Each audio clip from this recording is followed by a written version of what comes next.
लोग 2 El Clasico देखकर गीले हो जाते हैं। यहां तो भाई पॉसिबिलिटी है कि आपको 4-4, 5-5 एल क्लासिको देखने का मौका मिलने वाला है। ऑलरेडी हम सुपर कोपा दे स्पेनिया और एक लीग फिक्सचर का एल क्लासिको देख चुके हैं और दोनों में ही क्या ही गंदी पिटाई की है भाई बार्सिलोना ने रियल मैड्रिड की। लेकिन अब तीसरा एल क्लासिको देखने को मिलेगा हमें और कंफर्म 4 एल क्लासिको हो चुके हैं क्योंकि अभी लीग का एक और एल क्लासिको बाकी। और अब यहां पर कोपा डेल रे के फाइनल में बार्सिलोना पहुंच चुकी है एटलेटिको मैड्रिड को हरा के। अब देखो हर मैच में बार्सिलोना 4-5 गोल मारे ये जरूरी नहीं है, किसी किसी मुकाबले में एक गोल से भी काम हो रहा है तो होने दो। और वही चीज कल बार्सिलोना ने की है।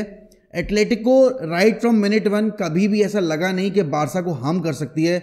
हाँ, आखिरी में सॉरलोथ के आने के बाद थोड़ा सा अर्जेंसी जरूर दिखाई दी, लेकिन Barça were always in control. और सोचो यार, किसने ये उम्मीद लगाई होगी कि हांसी फ्लिक अपने पहले ही सीजन में क्वाड्रुपल चेस कर रहे होंगे।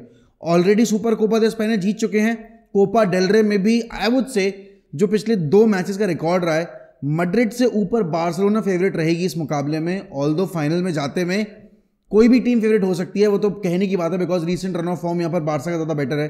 But Madrid versus Barcelona it's going to be epic cinema. लेकिन भाई कल के मैच में सब बात करेंगे कि यार फरहान ने कितना अच्छा खेला या फिर यमाल कितना अच्छा खेला, रफीना कितना खराब था। लेकिन भाई मुझे बात करनी है कल फ्रेंकी डियोंग कितना सही खेला है। देखो कल के मुकाबले में अगर आप स्टार्टिंग लाइनअप देखोगे, उन्होंने लेवेंडोस्की को स्टार्ट नहीं दिया, उन्होंने गावी को स्टार्ट नहीं दिया, फर्मिन लोपेज खेल रहा था, तो एडिड रिस्पॉन्सिबिलिटी थी यहां पर आपके पेड्री और फ्रेंकी डियोंग के ऊपर। और दोनों ने ही कल भाई 10 on 10 परफॉर्मेंस दी है। मुझे नहीं लगता इवन फॉर 1 मिनट कि बार्सिलोना फैंस को ये चीज लगी होगी कि अरे यार व्हाट इफ वी कंसीड। लेकिन क्योंकि आप देखोगे एटलेटिको ने कोई अटैक ऐसा क्रिएट नहीं किया जहां पर लगा अरे नहीं भाई ये गोल स्कोर हो सकता है, उनका एक भी चांस यहां पर रियलिस्टिक नहीं था। और जो चांसेस उन्होंने अगर आप देखोगे जो बरी किया या फिर जहां पर वो क्लोज पहुंचे, वो सारे ऑफ साइड कॉल्स थे। सॉरलोथ के आने के बाद हालांकि ये जरूर हुआ था कि एक अर्जेंसी जरूर दिखाई दी थी और थोड़ा सा यहां पर डायरेक्टनेस आ गई थी गेम में कि everybody was trying to pass the ball to सॉरलोथ।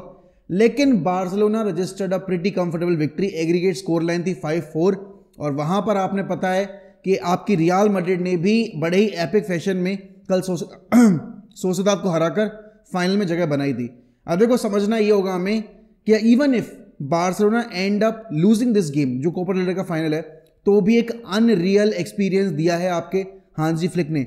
1 साल पहले कोई बारसा फैन से पूछता तुम्हें क्या लगता है तुम चैंपियंस लीग में कितना डीप जा सकते हो, तुम्हें क्या लगता है यहां पर क्या तुम अगली साल में ट्रेबल चेस कर रहे होगे, तो बारसा फैंस कहते तुम बेवकूफ हो क्या, हमारी टीम यहां पर लीग में जैसे तैसे सर्वाइव कर पा रही है। यूरोप में हमारा रिकॉर्ड पिछले 9-10 सालों में जितना खराब रहा है, हम एकदम से ओवरनाइट चेंज हो जाएंगे क्या और हम सीधे ट्रेबल चेस करने लगेंगे।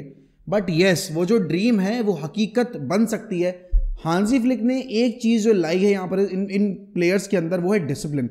फरहान टोरेस चाहे अच्छा खेले चाहे खराब खेले, बट कमिटमेंट लेवल पे कमी नहीं दिखाई देगी और कल he was the point of difference. और देखो क्वाड्रुपल जीतने के लिए, ट्रेबल जीतने के लिए ना, आपको सही रोटेशन एंड सबसे इंपॉर्टेंट चीज एक अच्छी बेंच ही होती है। कल आपने देखा कितने बड़े गेम में फरहान टोरेस को मौका मिला एंड भाई लमीन यमाल का वो पास, ओ माय गॉड। देखो इस पॉइंट ऑफ टाइम पे Lamine Yamal has become one of the best creator in European football. मतलब the number of chances that he creates, the amount of effort that he puts in is insane. आपने देखा कल यहां पर आपकी Atletico 5 at the back खेल रही थी, मतलब they were super scared of Barcelona because अभी 2 हफ्ते पहले ही बार्सिलोना ने 2-0 डाउन से 3-2 कम बैक करके यहां पर उनको पटका था। तो आपको पता है यहां पर कि एटलेटिको मैड्रिड इस पॉइंट ऑफ टाइम पे स्कैर्ड थी और इसीलिए उनके अप्रोच में वो चीज दिखाई दे रही थी। मतलब उन्होंने कॉम्पैक्ट मिडफील्ड रख रखी थी, they were not trying to give space, but even after playing so compact and so narrow, Barcelona just found a way to score a goal. और फरहान टोरेस ने वो जो गोल स्कोर किया है भाई, उस पर जो उसका फेंट टच था, इट्स व्हाट एब्सोल्युटली फैंटास्टिक। लेकिन उसमें उस पूरे गोल में जो सबसे इंपॉर्टेंट चीज थी वो लमीन यमाल का विजन था भाई। वो बंदा कहां से पास ढूंढ लेता है, मतलब मैं I am not trying to compare, but ऐसा ही ट्रेट आपके मेसी का था। मतलब जहां लोग सोच नहीं सकते थे वहां मेसी पास डाल देता था।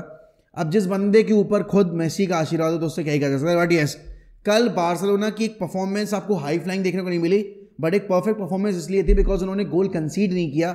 इवन आफ्टर, मैं बोलूंगा जब इतना बम्बार्डमेंट शुरू हो गया था, मतलब उनके पास जो भी आर्सेनल था एटलेटिको के पास, उन्होंने सब भेज दिया था पिच के ऊपर, बट उसके बावजूद यहां पर वो बारसा का डिफेंस ब्रीच नहीं कर पाए।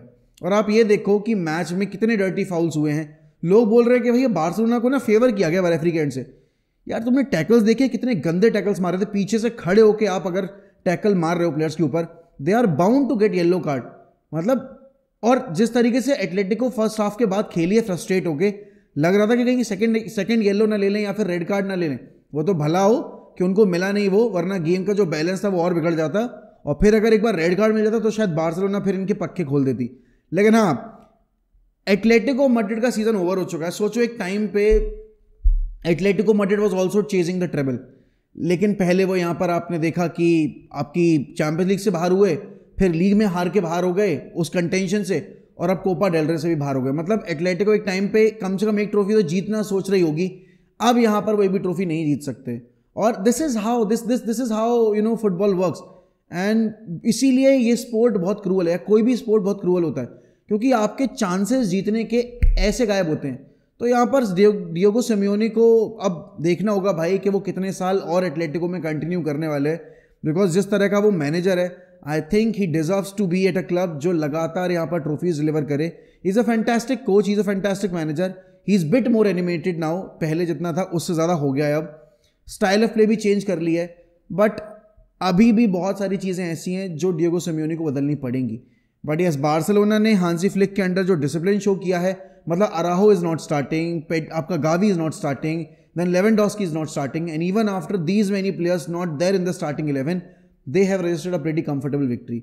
और ज़रूरत थी भी नहीं वैसे तो फेरान टोरेस को सब्स्टिट्यूट करके लेवेंडोस्की को लाने की, वो तो बस वो ईगो सेटिस्फाई करने वाली बात थी। एंड कहीं ना कहीं वो चांसेस बनने लगे थे, बिकॉज एटलेटिको एक टाइम पे बहुत हाईलाइन खेल रही थी, इस वजह से लेवेंडोस्की को डाला भी गया। और रफीनिया का कल का गेम ज़रूर बहुत ख़राब था। वो अर्जेंटीना वाले गेम के बाद से रफीनिया का मुझे वो जो गेम अभी तक दिखने को मिल रहा था इस इंटरनेशनल ब्रेक से पहले, वो अभी देखने को नहीं मिला है। कल के मैच में आप देखोगे वो रस्टीनेस लग रही थी, वो थका हुआ एक प्लेयर जो होता है ना, वो लग रहा था। मुझे 2 साल पहले का रफीना याद आ गया कल के रफीना को देखकर।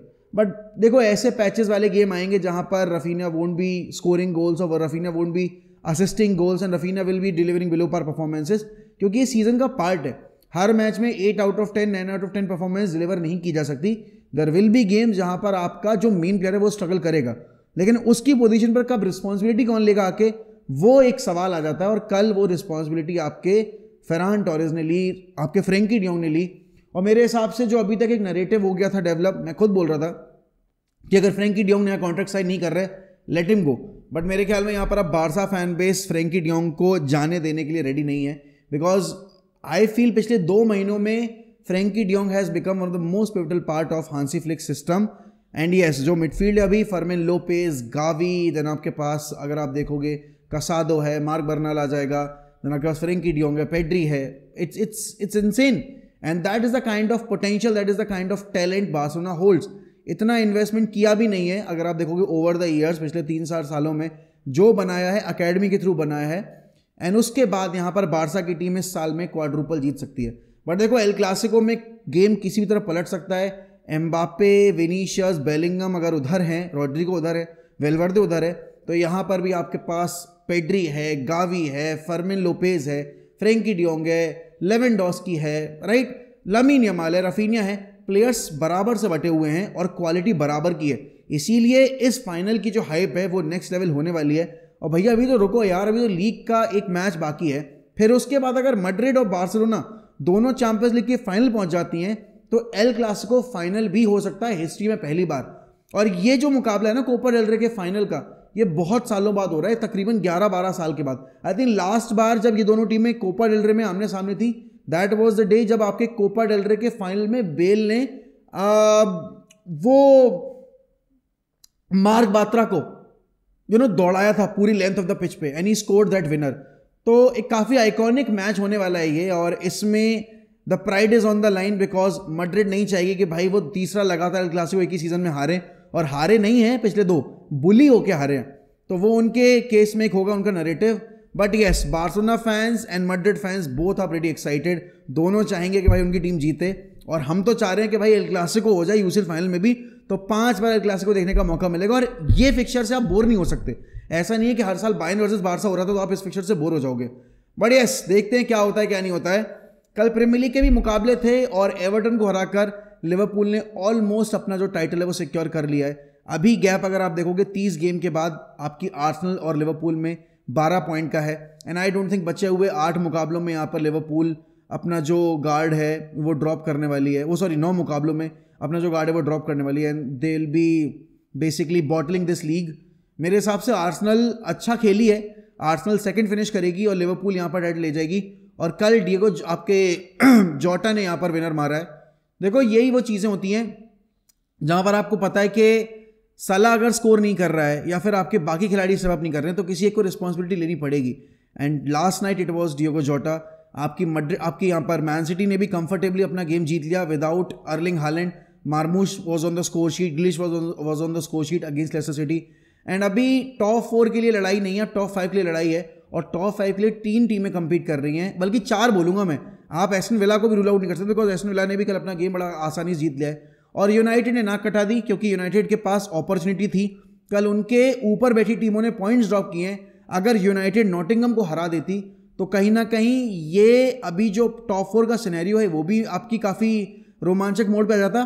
प्लस हमारे लिए भी एक होप होती कि हम अंडर टॉप 10 फिनिश कर सकते हैं। बट वही वाली बात है भाई, हमारे प्लेयर्स जीतना ही नहीं चाहते। अगला मुकाबला मैन सिटी से है, पता नहीं क्या होगा। मैं तो बिल्कुल मतलब होपलेस सिचुएशन फेस कर रहा हूँ अभी। जब तक इंटरनेशनल ब्रेक चल रहा है तब तक मेरा था यार ब्रेक कब खत्म होगा, कब खत्म होगा। अब इंटरनेशनल ब्रेक एंड हो गया तो मुझे लग रहा है यार अब क्यों एंड हो गया लिटरली। और हर यूनाइटेड फैन का यही केस है इस पॉइंट ऑफ टाइम पे। बट लेट्स सी क्या होगा। देखो मैन सिटी मेरे हिसाब से टॉप 4 टॉप 5 निकाल लेगी, न्यूकासल भी निकाल सकती है। I think Chelsea might miss out on top 5 और champions league football. They might play Europa league, but that is my prediction. क्योंकि चेल्सी के गेम में वो जो एक स्पार्क था ना, वो कोल पार्मर की शानदार, यहाँ पर आप देख रहे थे गोल्स आ रहे थे और मतलब 8 out of 10 9 out of 10 performance आ रही थी, वो भी गायब हो गई हैं। एंड सैंचो तो वैसे भी भाई आपके किसी का लायक नहीं है। तो वो जो एक रन आया था चेल्सी का उस पर, जहाँ पर ये गेम्स जीत रहे थे, बड़े गेम्स हार नहीं रहे थे, वो रन इनका एंड हो चुका है। एंड अब देखना होगा भाई कि इनके कीपर के एंड से जो गलतियाँ होती हैं बचे हुए मुकाबलों में ये करते हैं या नहीं करते हैं। But I still feel Newcastle might get into the champions league position because of how they have played. And कल भी बहुत अच्छी यहाँ पर उन्होंने परफॉर्मेंस दी है। Tonali scored the wonder goal and probably इस मंथ का गोल ऑफ द मंथ हो सकता है वो जो टोनाली ने स्कोर किया था। तो यस, प्रीमियर लीग का मेरे हिसाब से जो लीग का सीन है वो सेटल हो चुका है। Liverpool are going to win the 20th league title. और शर्म कर लो यूनाइटेड वालों, तुम्हारी लीग काउंट की बराबरी करने जा रही है लिवरपूल और तुम यहाँ पर अपनी रेलेवेंसी की लड़ाई लड़ने के लिए भी अभी वो नहीं हो। और देखो अगर देखा जाए ना तो लोगों का कहना ये है कि भाई एमरम को वक्त देना पड़ेगा। बट डीप डाउन हम सबको पता है कि मैनेजमेंट एमरम को ज़्यादा वक्त देगी नहीं। अगर आपके रिजल्ट्स नहीं आते हैं नेक्स्ट सीजन में, जब आपको प्री सीजन टूर मिल जाएगा, जब साइनिंग्स मिल जाएंगी, और अगर रिजल्ट्स नहीं आएंगे, यही मैनेजमेंट एमरम को सैक कर देगी बिकॉज ये रिजल्ट ओरिएंटेड बिजनेस है। आर्सेनल ने आर्टेटा को इतना टाइम दिया, बट शायद यूनाइटेड का मैनेजमेंट आपके एमरम को इतना टाइम ना दे। देना चाहिए बट ना दे, बिकॉज इन्होंने जो इतना पैसा लगाया है, इनको रेवेन्यू लॉस अगर होता है तो ये भाई सैक करने में बिल्कुल हिचकिचाएंगे नहीं, जो कि गलत होगा। बट क्या किया जाए, यही रियलिटी आज के वर्ल्ड की। बट आप लोग बताइए भाई कमेंट सेक्शन में आपके हिसाब से बार्सिलोना वर्सेस रियल मैड्रिड में कौन जीतने वाला है। क्या तीसरी बार लगातार बार्सिलोना बुली करके हराएगी रियल मैड्रिड को, या फिर रियल मैड्रिड फाइनली अपना रिवेंज ले लेगी कोपा डेल रे के फाइनल में, और जो क्वाड्रुपल और जो ट्रेबल करने की होप है बार्सिलोना की, वो एंड करके अपनी होप ट्रेबल जीतने की अलाइव रखेगी। बिकॉज ट्रेबल यहां पर सिर्फ बार्सिलोना नहीं, आपकी रियल मैड्रिड भी जीत सकती है, हिस्ट्री का पहला ट्रेबल कर सकती है अपनी रियल मैड्रिड। तो आपको क्या लगता है, do let me know in the comments. And इसी के साथ मैं आपसे लूंगा अलविदा, मिलता हूं अगली वीडियो में। Don't forget to like this video, don't forget to subscribe to the channel and comment as much as you like. बाकी बाय बाय, टेक केयर।